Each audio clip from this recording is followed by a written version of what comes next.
انہی سے تبادلہ خیال بھی اور کلام جو بھی اصلاح انہی سے کراتے ہیں جی اب بھی انہی سے کراتے ہیں، ضرورت پڑتی تبادلہ خیال وغیرہ جی جی۔ اور کئی مجموعے نعت پاک کے شائع ہوئے ہیں، جیسے فانوس جمال ہے، اس کے بعد جو ہے طلعت جمال ہے، آئینہ جمال ہے، اور روح جمال اور عکس جمال ہے۔ یہ 2 کتابیں انشاءاللہ بہت جلد منظر عام پہ آئیں گی۔ جی، ابھی بہت ساری کتابیں آپ کی اس کے منظر علاوہ جو ہے جیسے تبسل کی شرعی حیثیت ہے، جی ضیاء حق ہے، علم غیب مصطفیٰ صلی اللہ علیہ وسلم کے بارے میں، ایک کتاب ہے جو ہے گستاخ کون، وہ مشہور دیوبندیوں کے جو عالم ہیں مولوی عبدالمالک بھوجپوری، انہوں نے ایک کتاب لکھی تھی توہین رسول تم نے کی، اس کا میں نے جواب دیا تھا گستاخ کون۔ پھر اس کے بعد جو ہے ایک کتاب ہے انصاف، جی جس کی کتابت ہو چکی، انشاءاللہ بہت منظر عام پہ وہ بھی آنے والی کتاب ہے۔ اس کے علاوہ جو ہے حضور اکرم صلی اللہ علیہ وسلم باحیات ہیں، اس کے بارے میں شریعت مطہرہ میں مدعا حرام ہے۔ اس کے علاوہ جو ہے شیعہ جو ہیں، جو ان کے مشہور جو اعتراضات وغیرہ ہیں، وہ اس کے جوابات سب دیے گئے ہیں، انشاءاللہ وہ سب ساری کتابیں بہت جلد منظر عام پہ۔ جی، اگر کوئی ان کتابوں کو حاصل کرنا چاہے تو کس طرح حاصل کر سکتا ہے؟ اب یہ سب کتابیں تو مطلب جیسے مدرسے والے جو ہے اپنے چھپوائے ہیں۔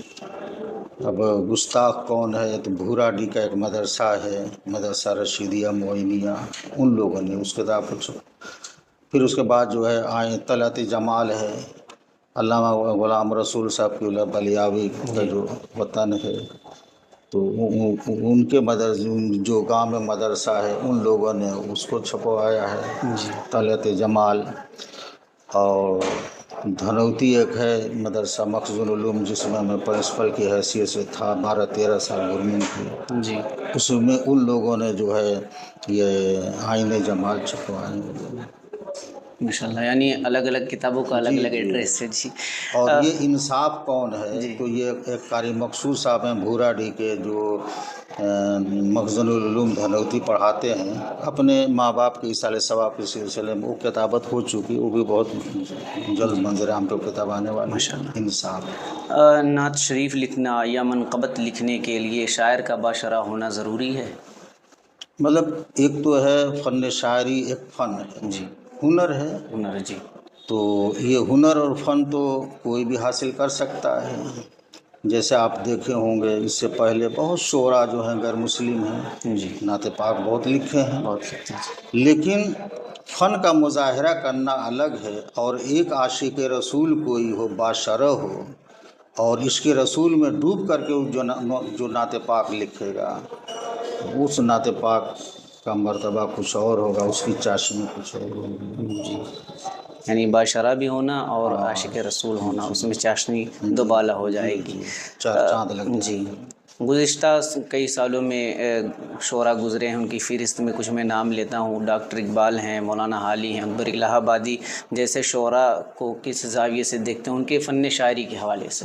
فن شاعری میں تو ایک سے ایک وہ فنکار تھے، جی جی فن شاعری کے میں تو بہت فنکار وہ لوگ تھے، جی جسے کوہنا مشق کہا جاتا ہے، وہی وہ لوگ تھے۔ جی، نئے شعراء کو آپ کیا پیغام دینا چاہیں گے؟ کیونکہ آج کل واٹس ایپ کا زمانہ آ گیا ہے، وہاں پر لوگ گروپ بنا کر کوئی فلاں استاذ ہے، کوئی فلاں استاذ ہے، تو کوئی ارکان درست کروا رہا ہے، اس طرح آن لائن کوئی اشعار درست کر دے رہا ہے، وہ شاعر ہو جا رہا ہے۔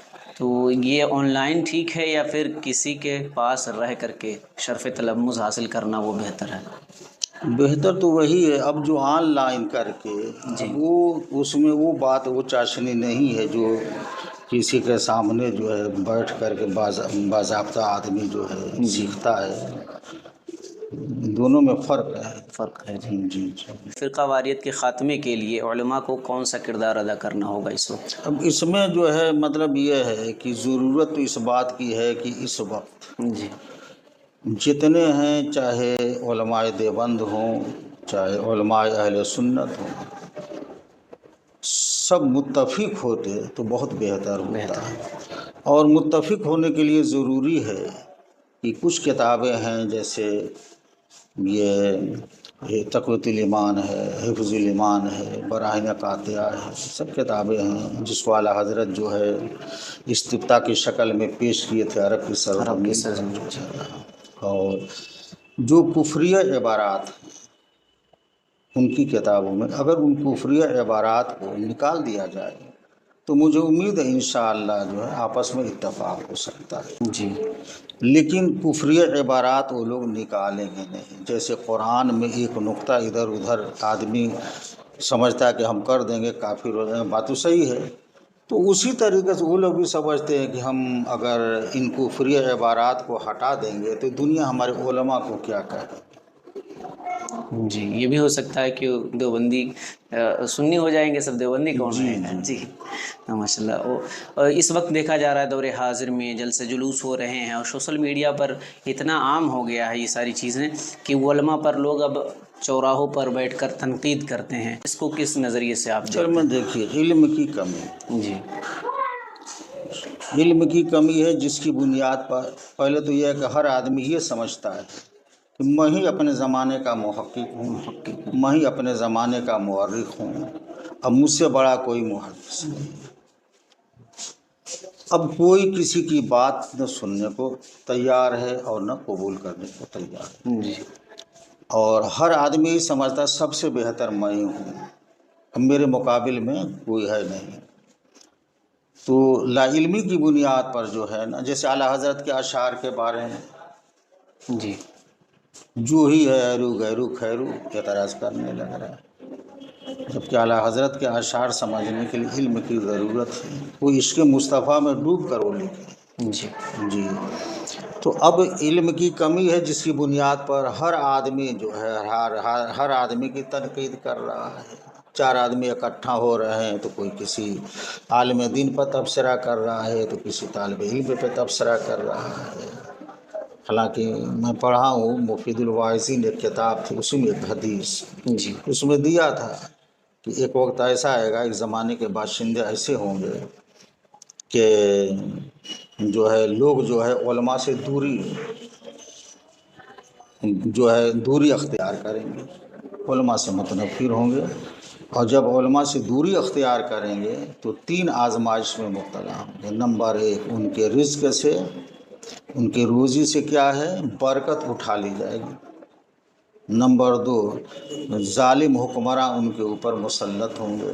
نمبر 3 خاتمہ بالخیر پر جو ہے نہ ہونے کا امکان، ڈر ہے، یعنی خاتمہ بالخیر ان کا نہیں ہوگا۔ اتنی بڑی وعید ہے علماء کرام کے جو بار بار ان کے شان میں تنقید کرتے ہیں، گستاخی کرتے ہیں۔ کاش کہ وہ لوگ اس حدیث پہ عمل کرتے اور نکتہ چینی کرنے سے پرہیز کرتے تو بہت علماء کی تنقید کرنے سے بہتر، ان کے عیبجوئی سے بہتر ہے کہ اپنے اندر جو ہے اپنی کمی کو نکالتے اور اپنی کمی محسوس کرتے اور اس کو دور کرتے تو بہتر ہوتا ہے۔ علماء کی کمی نکالنے سے بہتر کیا ہے کہ ہم اپنی کمی کو دیکھیں اور اپنی ہم اصلاح کریں، لیکن ہم اپنی کمی کو نہ دیکھتے ہیں اور نہ اپنی اصلاح کرتے ہیں، بس ہمیں دکھائی دے رہا ہے دوسرے کا ہے۔ جی، اس وقت جس قدر جلسوں کی بھرمار ہو گئی ہے، آپ کے اس دور میں بھی رہے ہیں جس میں علماء شعراء اور بزرگان دین بھی ہوا کرتے تھے، اس دور کے جلسے جلوس اور آج کے جلسے جلوس میں کیا آپ کو فرق میں اس دور میں لوگ عوام جو بلاتی تھی نا، دعوت دیتی تھی، تو جو باشرع علماء کرام ہوتے تھے، خطبہ جی یا شعراء، عوام انہی کو مدعو کرتی تھی، اور اب وہ جب آتے تھے تو ان کی باتوں کا اثر ہوتا تھا۔ اس دور میں بس ہم یہ دیکھ رہے ہیں کہ لفاظی کون تقریر کر رہا ہے نا، اب وہ چاہے باشرع ہو یا نہ ہو۔ اس دور میں ہم باشرع عالم نہیں ڈھونڈ رہے ہیں، نہ خطبہ ڈھونڈ رہے ہیں، بس یہ ہے کہ آبے اور وقتی طور پر جو ہے جمع کے چلا جائے۔ جی، آج بھی اگر ہم یہ باشرع علماء کو بلائیں تو انشاءاللہ ضرور ان کی تقریر، اب جیسے آپ دیکھیں مفتی یہ شمس الدین صاحب کی بہراج شریف کے تھے کہ جس جلسے میں جاتے تھے کچھ تو کچھ ضرور جو ہے نمازی ہو جاتے تھے۔ سکندرپور کی سرزمین پر جلسے میں میں شریک تھا، وہ دھاگا کچھ جو ہے نوجوان باندھے ہوئے تھے،